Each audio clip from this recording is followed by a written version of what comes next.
Dr. Abby here with Aaron, and we decided to hit record because we were just sitting here talking, and I think it occurred to us that we shouldn't be the only two in on this conversation. Yeah. Um, I think Aaron, you kind of started. Well, I think we had started kind of talking about um, how law enforcement and military we're trained to be reactive. Mm.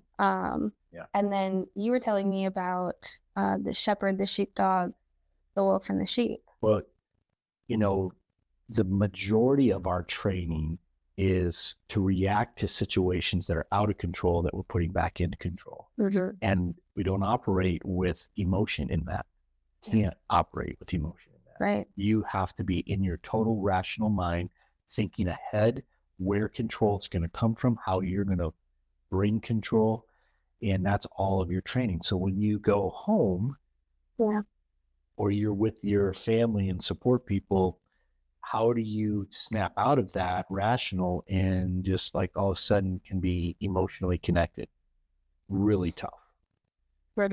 So, our communities are made up of sheep, sheepdogs, shepherds, and the wolf. In that constant training of where's the wolf, where's the wolf, where's the wolf, you go home and you've been a support person, a spouse, and I asked you, what's it like for a support person when someone comes home and they're always looking for the wolf? They're always looking for the wolf. And you said it's like constantly being attacked, interrogated almost, just like, so that just really made a lot of sense. So you felt like the space that you created with your family was almost becoming unsafe because the distinction of the wolf's not here, the wolf's not living here, but you keep thinking the wolf is. That's that need. No, I think law enforcement and military first responders, I think they respond in one of two ways. Either they maintain that level of control at home in order to make home safe, or they almost relinquish complete control at home and just bank on it being safe. But sometimes I think that they almost kind of just exist there because they realize that it's safe and they can shut off, but they almost shut off too much. Yeah. So you had kind of, when we hit record, it was because you asked me about compartmentalization. And wow, that's kind of where that is. It's all or nothing. All or nothing. Yeah. So it makes me think about the RPMs. So, on your dash, you have this RPM gauge. And if you think about R, or you think about the 0, you're stalling out, or you can redline. Yeah. Where's the healthy balance in your relationships? Physically, RPM, mentally, emotionally, and then if it was plural, RPMs, S, spiritually. You have like, okay, am I just stalling out? Or am I so over the top in control, I'm trying to control the situation? It's redlining, I'm about to blow a gasket, and everybody around me is on eggshells, and everybody feels that tension. Mm-hmm. So having that healthy gauge, do we, by compartmentalizing, is it just, well, it's all or nothing, and that's the only places we can compartmentalize. You don't have any tools, that's where it's going to go, right? Well, and I think going back to the training, it's this or it's not. There's no in between. If this happens, then I do this. Right? When you're writing up your report, you better be 150% sure of what you saw and what you reacted to. There is no gray area. Yeah. So when that is what you're flooded with, that's all you see. And it can be hard to come home and live in the gray. Because everyone else lives in the gray. Right. Or, I mean, most people do, right? There's always people that are more or less controlling or whatever based on their level of safety that they need. But, we're kind of talking about just even having a safe space and how sometimes that in itself is hard if work is not necessarily safe, because that's That is why you're there, is Right. to create safety Yeah. in your community and our world. And then you go home and you're still hyper vigilant searching for the wolf. Yeah. Where is your safe space? Right. It doesn't exist. Yeah. And we were talking about just over the years how many critical incident stress debriefings that I've been through, and realizing that there's moments as we've discussed the details of a critical incident, I drive by that location and I feel that it brings it all back. Well, if I'm feeling it and I wasn't even on the call, I just was processing it, I know they feel it. And there's places that the smells come back, the sounds come back, that the locations where they drive, I see them knowing where they're at. And they're all dealing, with those different issues separately. So where is that safe place you can go and process? And we were talking about how I would sit through so many of those debriefing and just everybody was fine. I'm fine. And there was a specific one where it just kept growing in me. I'm not fine. This is really messed up. And we're going to get to the end of this and we're going to do another lap. And everybody's going to be fine. And that's all I could think about. And I just said, I am not fine. I'm going down to the archery shop to shoot just because I had to get away. And the tendency is that we want to run away from things and be by ourselves. And I think there's some good in we need to recharge and have some time for ourselves. But what I really needed was what my buddy did. And he said, I probably need to go shoot somewhere else too. And he came with me. We had the trust. We processed through it, and then it just became this thing. And Sailor Shot Blue was born out of that, of our safe place was getting away and shooting arrows together and talking, processing, and more people started joining in. That happened, and people don't have really a safe place. Right. Yeah. So, and I think that is hard, because where do we go? Luckily you had access to, the archery I had a range. key. Yeah. It was right. But not everybody does. And I think historically, especially here in Wisconsin, I mean, that's a bar. We have bars that open when the night shift gets done. So they are in a bar at 8 a.m. because that is their safe space. That is not home and is not work. And creating that, I think that's the power of the outpost. And whether it's like the Center Shot Blue outpost or anything else, there are communities and places, we just have to find them. So let's talk about that. What would be some good examples of that safe place? Is it, some of them I'm thinking about is a gym, right? Working out with somebody you trust, that they're counting on you being there. You build that into your life. You go for a walk. You go fishing. You go, I think it's got to be with somebody you trust that you can process with, as you learn the tools. It's not that you're fixing each other. No. You're just processing, right? I think when you bring up the word fix, I think that's the hardest part, is so many people think that they're broken. And I know brokenness is part of the matrix, but I always talk about it's just renovating. Nothing has to be fixed. It's again going back to that growth model. It's part of the growth. It really is. It's I think in our minds we think, oh, I'm broken, I am bad, I am wrong. Right. When actually it's opportunity for growth. For sure. When we lift weights, we're breaking down that muscle and it comes back stronger. That's really what happens if we're able to process through and realize that we had some blind spots that we were missing. The people that we care about help point that out. We know this for us. So That can be the hard part, is reminding ourselves that the people that do care about us do care about us, and they're not coming from, this attack space. They're coming from this, I care about you and I want to see you succeed. And sometimes part of that is hearing some hard truths, Yeah. um, whether we're ready to hear it or not. So one of my initial responses is to get defensive. Mm. So why do I do that? Why do I feel like I have to be defensive when someone's pointing it out? Where do you think that could come from? Well, I need to drink coffee for that one. yeah, you probably do. Yeah.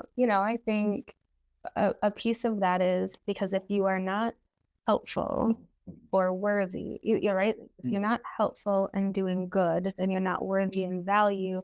So it feels like an attack Well, right away. And we can think of probably moments in your past that have said that. yeah, definitely. And I think that is a piece, especially, and whether it's you, some people it's because we want to be seen as, everyone wants to be seen as good, right? Nobody wants to be seen as bad.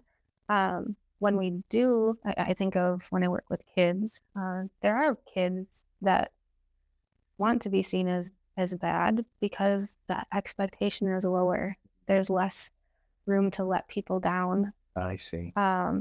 So, but everybody wants to be seen as good and capable. And when we're not, then it's, but I am. So it's almost like an attack on my value or my worth. And I push back and say, oh, don't go there. Because I'm already trying to protect that. Absolutely. Yeah. You're trying to protect your core, you're trying to protect your soul. But sometimes we don't realize that I can have done something that hurt somebody else or reacted in a way and still be good. They can be mutually exclusive. It's not or. So here's one of the biggest kind of like life-changing things that happened to me is it's when I started to understand forgiveness. Oh. Because forgiveness for me is deciding that someone who's wronged me doesn't have to pay. No. Because when we're hurt or we're broken and we feel like someone has done something wrong to us and it just was really hurtful, we feel broken. But really what makes us whole is, I guess I can trap myself in that brokenness, even though it's an opportunity to grow. Mm-hmm. When I'm forgiving and say, you know what, you may have meant that, you may not, but I'm not going to hold it that you have to pay. I'm the one that gets free. I'm the one that's like, yeah, right? I'm not trapped in what my perceived brokenness is anymore. Now I can grow. I can let that go. And down the road, I can't tell you how many times that person never intended to hurt me. Right. Absolutely. It was a total misunderstanding. They were thinking about something else. And I was convinced they set out purposely to hurt me. And they were like, oh my goodness, I'm so sorry. I was thinking about this because this just happened. This was going on in my life. I didn't even see. Well, oh, okay. And I think that part of forgiving and being able to forgive, it was really hard for me until I started to receive some forgiveness. Mm-hmm. So that was powerful for me, is when I realized, okay, my value and my worth is not about being perfect, it's about being forgiven. Oh, my shame and my guilt is actually a prerequisite, because it's what is used to grow. It's what's used to build back more, right? Mm-hmm. So when there's a cycle of bad things happening to you, it's hard to just keep kind of, well, you don't have to pay, you don't have to pay. Mhm. Yeah, that constant exposure, Yeah. even if it's not personal, right? If you think of a first responder, call after call after call, it has nothing to do with them as an individual, but oh man. You think I just want to get some sleep tonight, and I've been going for 12 hours straight and now I'm back on. I think of some of the guys that are working 24-hour shifts and it's like, okay, we just need a quiet night tonight. So, because I was up the last 3 days and but now, nope, it's going to be a terrible one. Now Yeah, your rational starts to leave. It's emotionally a personal attack. And then you go home with that. absolutely. And whether it's, this is creating more paperwork. I really needed to eat. Heck, I even think of, I just needed to stop a quick trip to the bathroom. And then I couldn't even do that. Right. yeah, like Yeah. that does feel like a personal attack. It's easy to start feeling like I'm under it's, attack all because it's starting that sense of overwhelm, Yeah. that lack of balance. Especially when you're working those 12 to 24-hour shifts, there is not always time for that reset Yeah. in between. And our bodies are not designed to stay on high alert as much as our first responders and military are asked to. Yeah. And there's going to be a breakdown. So you think about that. What physically happens to our nervous system? Our physical body starts to go through some physiological changes when we're in that hypervigilance for so long. I mean, when you think about just the numbness that we may feel, but there's an actual physiological change happening, right? I mean, Mhm. the nervous system, when you have this cortisol dump that Mhm. comes in, it's being affected, right? Absolutely. I mean, I always think of it as like Pac-Man, right? Mm. If you, you're eating and as it comes, but when you all of a sudden get more and more and more, well, then it grows and it needs more and more and more to be filled. And I think that's where I would say that our first responders deal with this more significantly than our military, because military usually it's a chunk of time. You're deployed for 6 months. This mission is so it's intense. And yes, you still have to figure out this new normal when you get back. But first responders to go through this cycle, it's constant and it creates this space where again patterns, your body wants patterns. So when you keep getting this adrenaline and this high levels of cortisol, your body wants more of it. And sometimes we inadvertently create it Yeah. to have it, or we completely crash. Uh, Okay. This is really just got this idea. We're going to do just a little exercise. You think about our body wants patterns, our brain works in that way. And when we go home after being in that, little things can trigger, right? So now, as a support person, you feel totally under attack. So the way I describe that is when we're on the job, we've got this backpack and there's these rocks going in it. We're carrying more and more and more and more and more and more. You get home and you have just this little tiny pebble and you're like, hey, can you just help me with this one thing? And it's like this trigger because this backpack is so heavy, you want to let it off. And then you're going to add one more thing to this and then it's just blow up. Okay. Now, so take that for an example of how triggers, our body is preparing for something because we've been forced to, but then we go home and we have a out of bound reaction. Okay. So what I want you to do is sitting right there, you're just going to pretend that you're holding a handgun and you're going to be shooting over here. Okay. Just put your arms out. Okay. And actually, yeah, just lean into that. So I want you to push out straight. Okay. Now, as that's going off, you're holding and you're bracing. Okay. And as I'm going and pushing, and then you have this chance where you come home and you go, you see how without even any thought, you react to it, and you just have this reaction that you don't even realize, but your brain was already there. It was already doing that and preparing, and you didn't think about it, but it happened. So when you go home, as you've prepared so much, and then it was just a close call, you still were bracing for it, right? Right. That's our brain trying to create a safety mechanism for us. Right. So that reaction, I didn't even touch your hand, but you went forward because your brain had already said, oh, we're going to brace for this. Mm-hmm. So you go at home and you're bracing for stuff that's not even going to happen. Is that an example? Yeah, I think that is a perfect example of how it's that overreaction, but it's completely unintentional.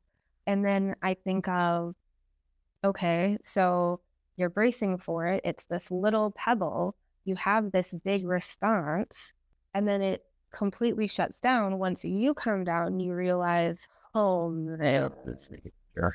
Right. But then it's hard to sometimes come back and own up to it. Right. So our mind, our ego, all those things get in the way. Yeah. All the things, Yeah. as well as maybe the other person is not even receptive at that point because They're hurt. they're hurt. Yeah. They feel like it's the punching bag. Yeah. All of those things. And it really takes some honesty and openness. And sometimes, you come back and you own it and the person doesn't receive it still, but you can't control that piece. Right. I can't control if I hurt you and I realize it and I come back to you and I say, Aaron, I really dropped the ball and I am so sorry. Yeah. When you forget. Yeah. And you might say, whatever, Abby. Yeah. Yeah. Which I don't think you would. However, sometimes that other person is not in that same space. They haven't processed, they haven't worked through their own stuff yet, but I can't control where you're at. Right. So it's about me being responsible for me. Yeah. My action. It's about me rising above my circumstances and saying, okay, I've got to grow here. So if I realize I overreacted, I've got to then practice that humility to say, hey, I blew it and totally overreacted. I'm sorry. Would you forgive me? But then with that, when you overreact, or your spouse overreacts back to you, you don't blow them up. You have to model forgiveness for them. Right. So it's about saying, okay, they have bad days too. For sure. They're scared of what might happen to you or what's going on. They hear it in the community. And, being able then to rise above the circumstance and say, okay, together we got to get through this. We got to learn and grow together. That mindset of growth is really powerful, isn't it? You mentioned earlier about just how I can't get over how there's a 50% negative effect on productivity if someone in the group is really negative and cynical about it. Yeah. So research, they did all of this research and they took these groups of 5 people and some of them, they added somebody that was positive. Some they added people that were negative. And in the group that they added just one person, so it formed a group of 6. Okay. And 1 of 6 was negative. Over time, those work groups, were 50% less productive. They had 40 to 60% more conflict. And other people started to, who were positive or neutral in the group reported being negative. It just takes that one person. Now, of course, there's outliers. And I think that's where I always talk about our brains are always talking to each other. And we really have to do the work to be grounded. Because going back to your idea of the light and the dark, if you came in here after, a really rough morning and you were really negative, I can certainly jump to that side. Yeah. Or I can meet you where you're at and pull you to my side by staying grounded and hearing you and validating, or even just being present with you Yeah. and doing my own work without you even noticing. Right. So I think we can have an encouraging effect on people. Mhm. So if I'm discouraged, but just being in your presence where you're moving to that, you're going in that direction of, hey, we're going to get through this. It's going to be fine. I'm going to be responsible for me. How can I walk with this Yeah. in this with you? That then begins to build courage in me to overcome my fear, to overcome my pain, to overcome those, frustrations. So then we begin to make each other better. Right. So imagine a culture in your home where that place exists, I mean, that's the ideal, right? right? I mean, Like, that's a dream. your kids are getting better, you're getting better, you're making it. So even as you go through life and the difficulties you have, you can create an environment. And that's one of the things I think that I'm really noticing.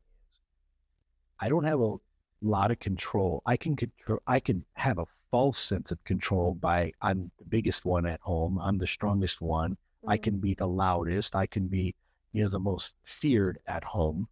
But that culture is not good. Right. It shuts people down Right. and growth stops. Okay. Or I can say this culture is going to be where we grow and learn from each other, where we make each other better. And that's what I'm teaching my boys now. They're 19 and 15, and make the people around you better. Mhm. And what does that mean? What does that look like? Well, one of my sons plays soccer, and he's realizing that his positive attitude on a team when they're down can inspire them to come back. Mhm. He's learning that in a game. Perfect. And then my other son is at a new job, and he's brand new on the job, but he's having a positive attitude, and he's not gone through all the days of drudgery. He's like, Right. oh, that's it. That's all we got to do. Let's get on it. And he's having that. And it's getting their work where they had a whole week, they're a day and a half early done, and they get to come home, and it's like, oh, so it's travel work. And just that little impact in creating that environment. We can control our environments. We do have that with and we get to choose how we want that to look. I think that would be some great discussion for next time is really how can we affect our environments at our own personal development? Where are we? Do we have an environment for that we've set up?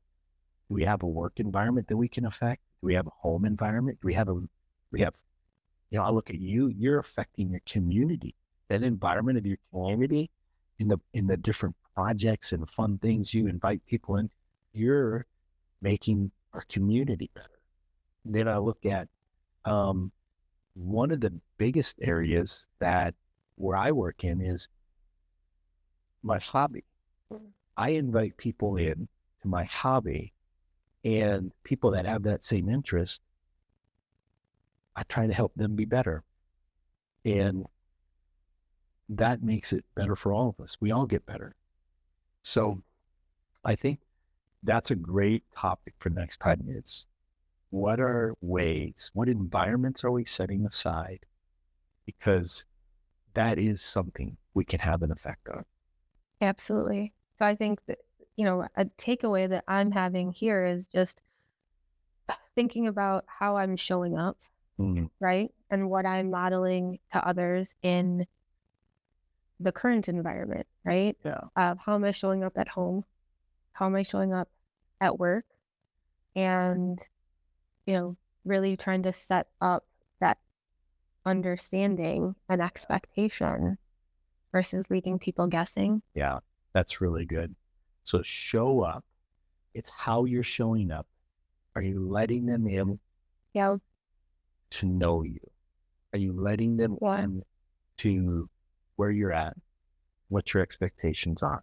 And it doesn't have to be perfect, right? I need to show up equally, probably more so when I mess up Yeah. And own that, right? and own it. So that's a great takeaway too. And how we show up matters. Well, if I meant for this to happen, but this happened and now there's a gap, just get good at owning the gap. So you know what? I created a gap here. I'm sorry about that. Yeah.